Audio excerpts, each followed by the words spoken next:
Muy buenas tardes, Gonzalo.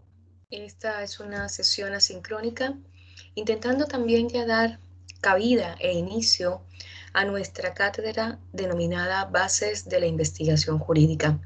Para ello, permíteme, sin mayor ya dilación, dar lugar a compartir la pantalla para efectos de que se pueda visualizar perfectamente. Aquí tenemos la denominación de la cátedra, sobre todo en este comienzo, cuál es bases de la investigación jurídica. Esperemos que la misma se presente o se amplíe. Y claramente, antes de hablar, como bien lo he explicado, antes de hablar de la investigación jurídica, Gonzalo, es pertinente hablar de la investigación científica o lo que también se ha conocido como el método de la investigación científica. Entonces, demos paso a hacernos la primera pregunta. ¿Qué es la investigación científica? ¿Para qué sirve? ¿Cómo funciona?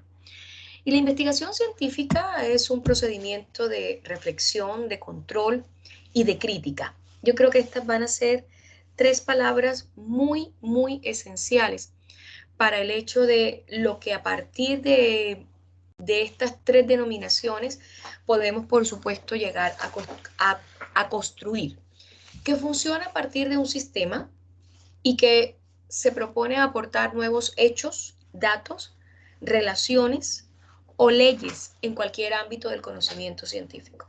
Hechos, ejecuciones, datos, información, relaciones, interconexión y a partir de ello sentar las bases legislativas como tal.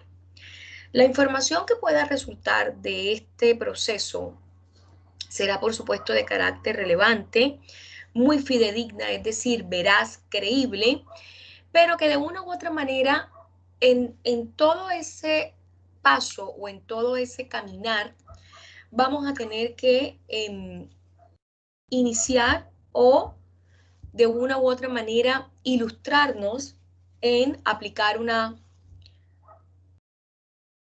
tesis ensayo y error. ¿A partir de qué? A partir del descubrimiento de nuevos conocimientos, pero que de una u otra manera sirven para reformular los existentes y por supuesto valiéndonos de la mano de la técnica, de la tecnología y por supuesto del pensamiento evolucionado. La investigación siempre nos va a ayudar a mejorar el estudio porque nos permite, Gonzalo, establecer un contacto con la realidad a fin de que la podamos conocer aún mejor. Es el estímulo o se constituye como el estímulo para la actividad intelectual creadora y por ende ayuda a desarrollar esa curiosidad creciente y propia que va a desencadenar en la solución de los problemas y que por el contrario nos va a aportar y a contribuir al progreso de la lectura crítica. Todo esto, de una u otra manera, la investigación científica viene a ser un aspecto de evolución. El nombre general que obtiene el largo y complejo proceso en el cual los avances científicos son el resultado de la aplicación del método científico para resolver problemas o tratar de explicar determinadas observaciones, es lo que podemos evidenciar en la diapositiva. Y son los diferentes actos o actuaciones, Gonzalo, que tú vas a desarrollar, tales como definir el problema de información, cuál es el verdadero problema, cuál es el quid, cuál es el conflicto existente en esa investigación. Buscar y evaluar la información, tendrás muchos instrumentos y muchos métodos para poder evaluar esta información, analizarla a partir del pensamiento crítico, a partir de la curiosidad, a partir del esclarecimiento, a partir del estímulo de la actividad intelectual, que va a llevar, por supuesto, a sintetizar esa información, es decir, a acotarla, a reducirla y, por supuesto, a filtrar qué es lo que verdaderamente debe darse por uso. El fin de la investigación científica son varios. Pudiésemos decir a grandes rasgos que es la necesidad de la percepción requerida, buscada, bajo un sistema de retroalimentación, el cual nos va a llevar a una suerte de decisiones. Pero podemos dividirlo en cinco fines. Definir el problema, planeación de la investigación, recolectar la información, analizar la información y presentar los resultados. Veamos nuevamente, definir el problema. ¿Qué es exactamente definir el problema? Y definir el problema es delimitarlo. Es simplemente tener la claridad de cuál es la cuestión discutible que hay que resolver o a la que se le busca una determinada explicación.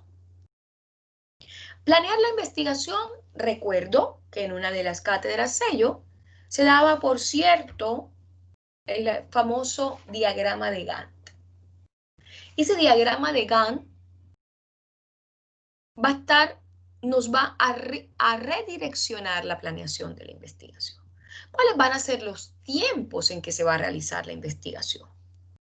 Recolectar la información, recibirla, ver exactamente qué fuentes y qué información tenemos y cuáles son válidas, cuáles son ciertas, cuáles nos pueden ser útiles. Analizarlo y, por supuesto, presentar los resultados de rigor. Los elementos de una investigación científica están compuestos por tres grandes elementos. Y ellos, por supuesto, son el objeto, el medio y la finalidad de la investigación. Desde un punto de vista estructural, reconocemos inclusive un cuarto elemento, Gonzalo. El sujeto, el objeto, el medio y fin. Es decir, vámonos un poco atrás. Antes del objeto tenemos el sujeto, porque el sujeto es tan crucial, el investigador es tan crucial, que es quien desarrolla la actividad. Por objeto, lo que se indaga, esto es la materia o el tema, lo que se va a investigar. Como el conocimiento que tiene el hombre sobre el mundo no es completo, aquí radica esa cuestión de que toda investigación es histórica y espacial. ¿Por qué, Gonzalo? Porque la historia nos llena o nos suministra los antecedentes. Y espacial, porque siempre va a tener un escenario de realización. Ahora, tenemos muchos elementos externos frente a este objeto. Uno de ellos pudiese ser la globalización. Uno de ellos pueden ser los paradigmas sociopolíticos que han desencadenado grandes convulsiones sociales. Hay elementos, pero digamos que hay dos muy prevalentes y muy presentes. Dentro del objeto, por supuesto. El histórico y el espacial. El medio viene a ser ese conjunto de técnicas adecuadas para realizar la investigación. El medio, ojo, el medio puede ser temporal,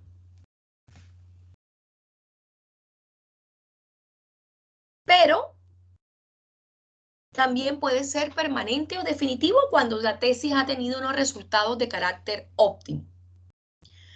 Pero se ha establecido un método científico con el que se cree que podrá ponerse a prueba y asegurar que las proposiciones sean más fidedignas, más ciertas, es decir, no estemos inmersos permanentemente en un conjunto de técnicas y métodos adecuados, por supuesto, para llevar a cabo esa investigación, lo que nos transfiere o nos traslada a un escenario temporal.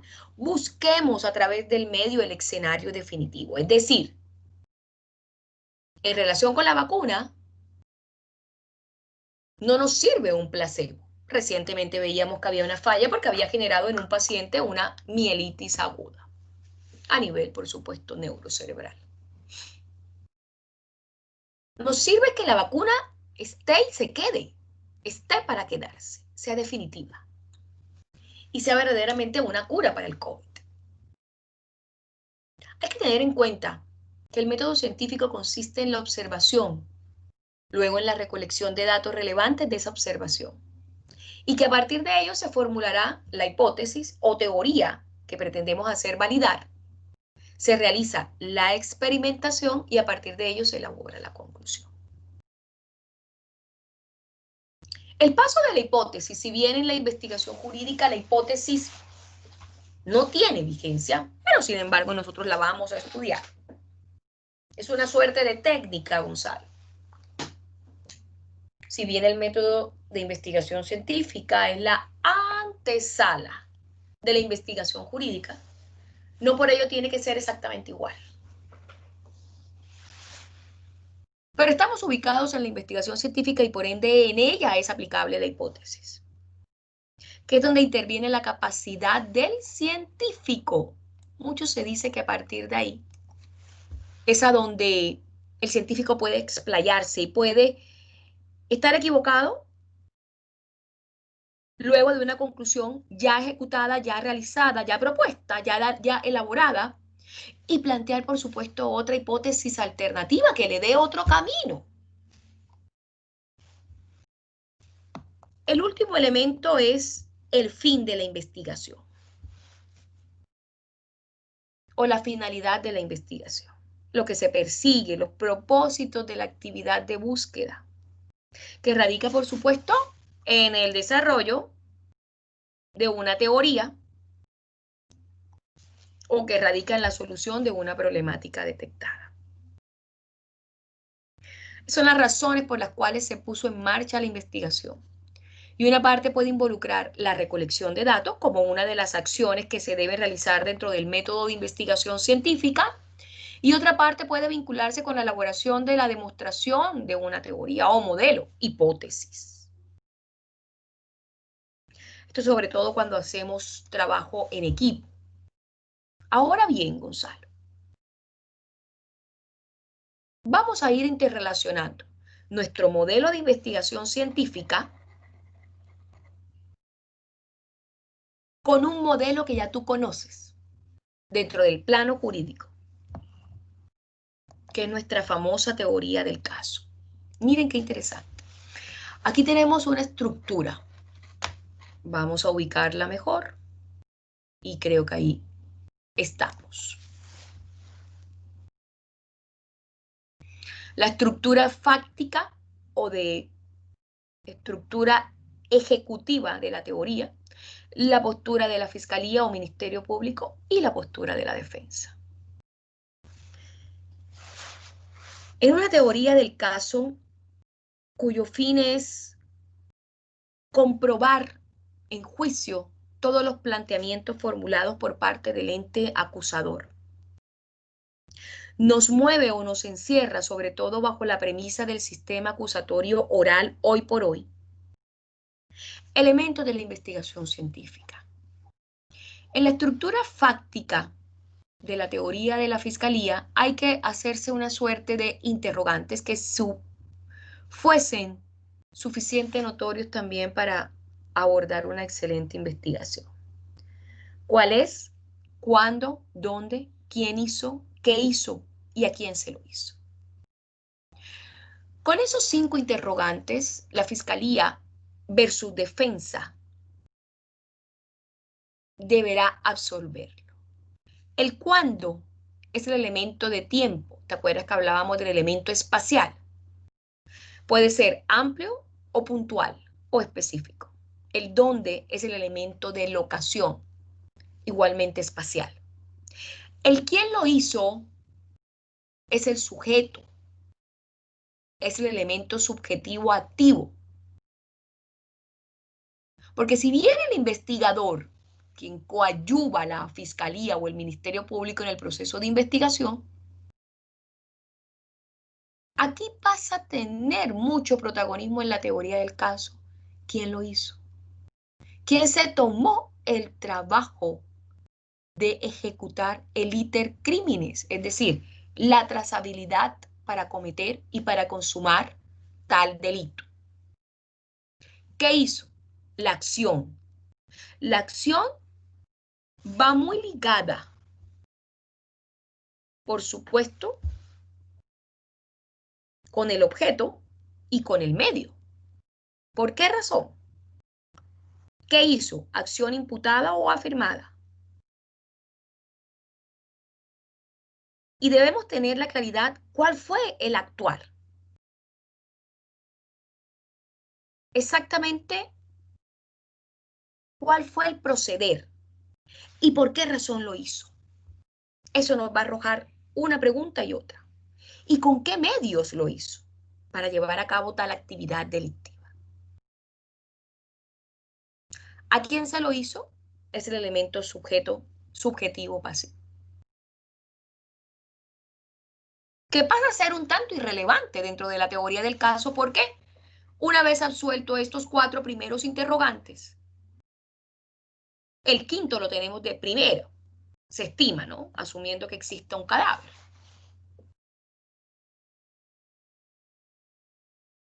Que es a donde, por supuesto, el Ministerio Público y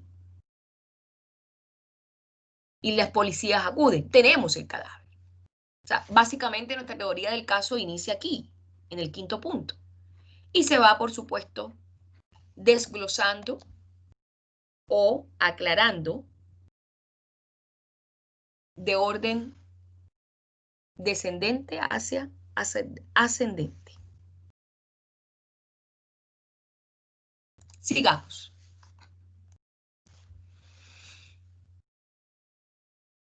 Los tipos de investigación científica también pueden clasificarse desde distintos ámbitos,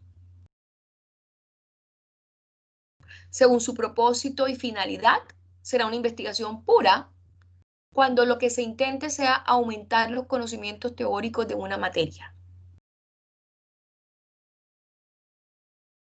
Ojo que la investigación pura es neófita, no existe, ustedes la están creando. Las investigaciones puras suelen ser sublíneas de investigación nuevas.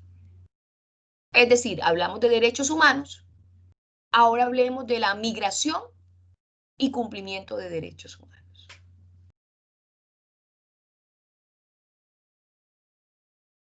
Son materias ya existentes, pero lo que se busca es explayar los conocimientos teóricos a partir de una nueva sublínea de investigación.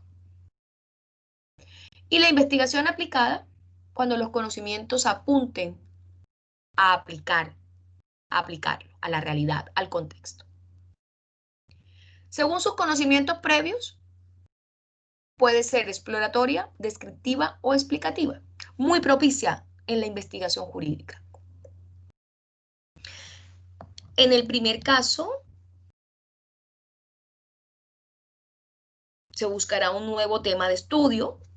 La gran mayoría de las investigaciones en derecho son de tipo exploratorio y luego se van acotando o cambiando o modificando en carácter descriptiva y, por supuesto, explicativa. En el segundo, que es la descriptiva, quiere encontrar la estructura o el funcionamiento de algo, describirlo, determinarlo, ordenarlo. El tercero, soporte o encuentra con base en leyes, determinar por qué se ha dado ese tipo de resultados o comportamientos. Veámoslo un poco mejor. Los tipos de investigación científica, según su finalidad, básica o pura y aplicada. La pura es lo que se está haciendo con el COVID-19. Su propósito es de aplicación inmediata, no aporta un conocimiento nuevo, tenemos que buscarlo.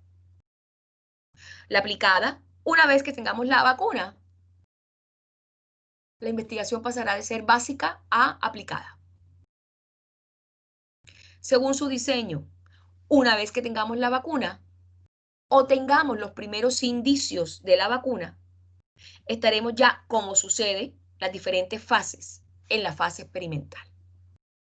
Es modificar algo a través de toda la investigación, las condiciones de vida del objeto de estudio. No experimental, no requiere mayor alteración. Según su enfoque, cuantitativo y cualitativo.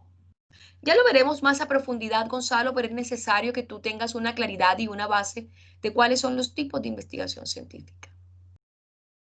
Cuantitativo, quantum, medición numérica. Cualitativo, describir las cualidades y características de un determinado fenómeno o un determinado sujeto o situación. Según el alcance, tenemos una suerte de escala porque pasamos desde el explorativo, descriptivo, correlacional y explicativo. El explorativo estudia temas poco trabajados, nuevos, reitero, neófitos. Sin embargo, esto no quiere decir que no existe información y que pueda existir una información un tanto precaria. El descriptivo describe las cualidades, se suele acompañar o soportar en el enfoque o en el método de investigación o la investigación cualitativa. Perdón. Describe las cualidades o características del objeto de estudio a través de censos o encuestas. Muestreo que por lo demás nos va a ayudar a determinar las cualidades y las características. El correlacional relaciona dos o más conceptos, dos o más situaciones, pobreza y desigualdad, economía y política neoliberal, presidencia y poder reglamentario, Congreso y poder constituyente originario, intenta correlacionar, ya sea desde el punto de vista de similitudes, riqueza, pobreza o de diferencias. Según su alcance, es el más complicado porque no solo describe y relaciona, sino que también necesita encontrar las razones que justifican tal comportamiento o tal fenómeno. Pero por ende, estas etapas son más que arduas para poder llegar a esta escala. Según su fuente de datos, puede ser una investigación de campo, examen directo o interacción con el objeto de estudio. La observación es uno de los elementos cruciales del método de investigación científica. O documentales, la información extraída de libros. Dentro del método de la investigación científica hay una suerte de niveles, sobre todo desde el punto de vista sociológico y psicológico. Y que está muy relacionado, por supuesto, con los tipos de investigación. El nivel conceptual es el nivel inicial, en el cual creemos que todo lo que estudiamos es ciencia y también es información. El nivel metodológico nos muestra las técnicas y los métodos. El nivel cultural, a través de sus tradiciones, nos hace una suerte de visión ideológica y cultural. El nivel social nos obliga a adecuarnos en la investigación de campo y a contrarrestar la teoría con la práctica. Y el nivel de intermediación abandona el marco teórico para incluirse en el nivel social o en la investigación de campo. Aquí tenemos una definición de cómo está compuesto el método científico, basado, por supuesto, en dos pilares: el reproducir información y el refutar, la que se refuta a través de la hipótesis, porque la hipótesis podemos llegar a plantear una teoría o una tesis cuyos resultados no favorezcan la hipótesis o la teoría, y por el contrario.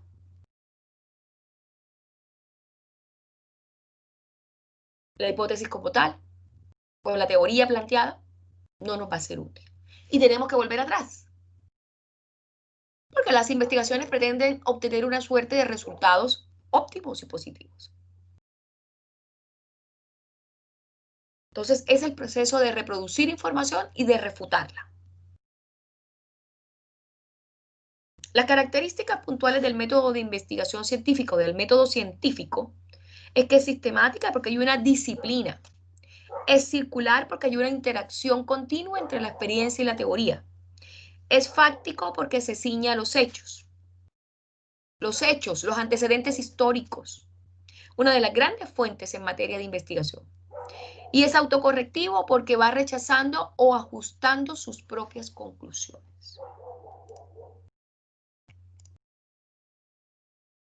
Muy interesante. Entonces,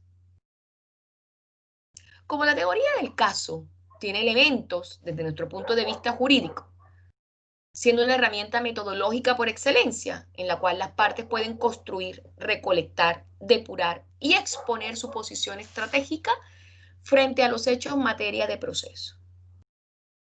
Y mira qué interesante, Gonzalo, porque es, por otro lado, un sistema de aparato conceptual que permite la articulación de los tres niveles de análisis: fáctico, jurídico y probatorio, las cuales no solamente van a beneficiar a las partes, sino también al juez, que tiene que tomar una decisión basada en su discrecionalidad que por lo demás de naturaleza subjetiva, pero que debe plasmarse o trasladarse en un escenario o en un escenario objetivo. Y al juez se le va a brindar esa carga informativa tal que le permita contar con los elementos de juicio y decisión para resolver el conflicto. Que la investigación científica, Gonzalo, es un proceso que contiene un conjunto de fases sujetas a normas, pero también a protocolos o reglas, en la cual tenemos un universo de información. Un universo es toda la información que tú puedas recaudar para lograr la relación de las funciones de docencia e investigación, o las funciones de simplemente investigación científica como tal. Y lo que buscamos es el acercamiento máximo a la verdad, para que, para que se constituya en una fuente de pruebas teóricas que en esta versión de realidad empírica, es decir, del experimento, pero que también pueda contrastar la teoría, aportando así o generando así nuevos conocimientos. Las etapas claves en el proceso de investigación científica son observación, descripción, explicación, predicción y control sobre los resultados. Hay que hacerse una suerte de preguntas, Gonzalo, en materia de la investigación científica o en materia de investigación. ¿Contamos con el tiempo suficiente para desarrollarlo? ¿Poseemos los recursos necesarios? ¿El tema es de interés? ¿El tema es relevante? ¿Existe información precedente sobre el mismo? ¿Quién o dónde lo puedo hallar la información? ¿Y qué resultados personales y generales me puede traer el desarrollo de la investigación? El método de investigación científica debe ser controlado, válido, riguroso. Imagínate que si no fuese riguroso, Gonzalo, en materia de COVID-19, verificable, o sea, experimental, es decir, sistemático, ordenado, empírico, experimento, y crítico, contundente, a enfrentarse a las diferentes posturas de aceptación y de contradicción. Gonzalo, con esto hemos concluido nuestra temática introductoria, que es el método de investigación científica o el método científico, antesala de el método de investigación jurídica. Por ende, para ello, aquí está la referencia bibliográfica, diapositiva que también estará incorporada en tu plataforma virtual y en la base de plataforma Microsoft Teams, pero que también es indispensable que intentemos cerrar esta sesión a través de la presentación de un vídeo. Vamos a ver.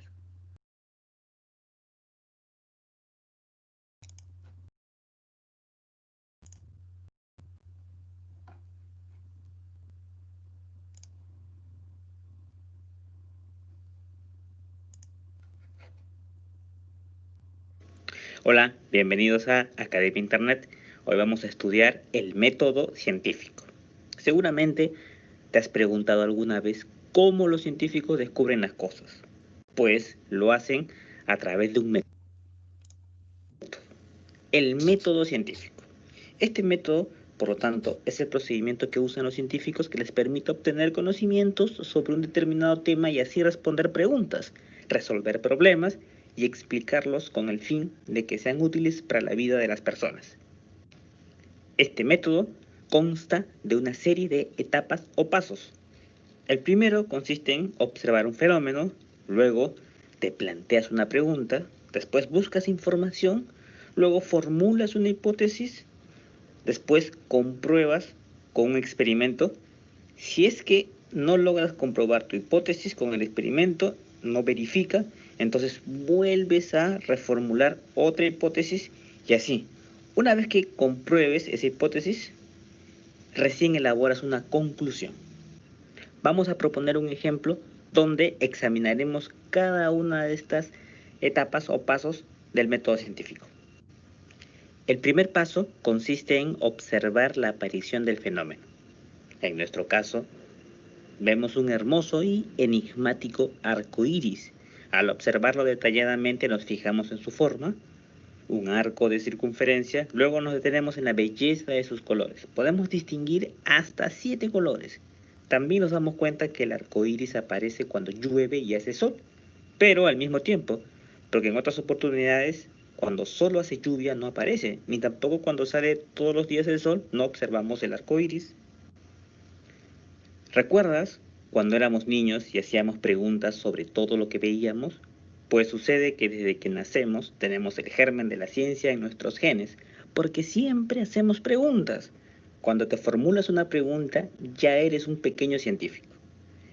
Para nuestro ejemplo, la pregunta sería, ¿por qué se forman los arcoíris?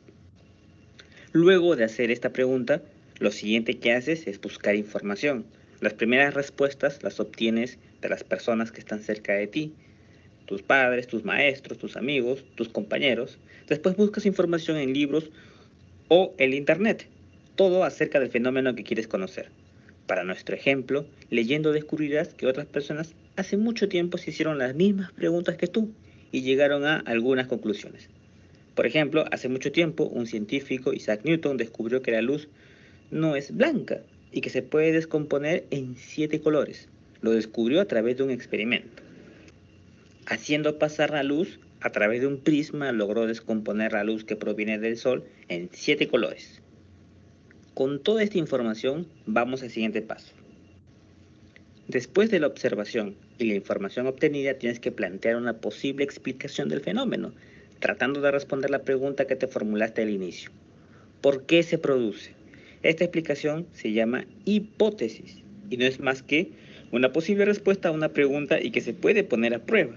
Por lo tanto, razonemos de este modo. Sabemos que el arco iris es un fenómeno relacionado con el comportamiento de la luz, puesto que solo sucede en presencia del sol y que el agua está relacionada con su ocurrencia, ya que solo aparece cuando llueve. La hipótesis sería así. Vista la información previa sobre la descomposición de la luz, el arco iris se debe a que la luz solar interactúa con las gotas de modo similar como lo hacía la luz que proviene del sol y el prisma. ¿Recuerdas el experimento de Newton? En consecuencia, se descompone en diferentes colores debido a la presencia de las gotas de lluvia. Habíamos dicho que una característica de la hipótesis es que se puede poner a prueba, y precisamente eso es lo que hace la experimentación, el paso más importante en el método científico. Por lo tanto, la hipótesis se confirma o se rechaza con experimentos que reproduzcan las condiciones bajo las cuales ocurre el fenómeno estudiado. Para nuestro ejemplo, podríamos simular la lluvia con una manguera de esas que se usa para regar los jardines, haciendo una ligera presión en la salida del chorro de agua y colocándonos de espaldas al sol de tal modo que podamos comprobar que en el horizonte de nuestra lluvia artificial aparece un pequeño arco iris. A partir del experimento, afirmamos que nuestra hipótesis es válida, porque bajo las mismas condiciones que se dan en la naturaleza se ha producido un arco iris. Pero si no se comprueba, entonces tenemos que regresar y reformular nuestra hipótesis inicial con la nueva información adquirida. En el gráfico vemos que se ha comprobado la hipótesis. Se ha reproducido un pequeño arco iris, por lo tanto, se ha validado la hipótesis. No es necesario plantear nuevas hipótesis. Pues bien, llegamos a una conclusión, que viene a ser la respuesta a la pregunta planteada inicialmente. ¿Por qué se forman los arcoíris? Bien, un arcoíris es la luz reflejada y modificada por gotas de lluvia. Luego, si seguimos investigando, descubrimos que la ciencia es un compendio de teorías. Una teoría es un conjunto de reglas que describen el comportamiento de un sistema concreto.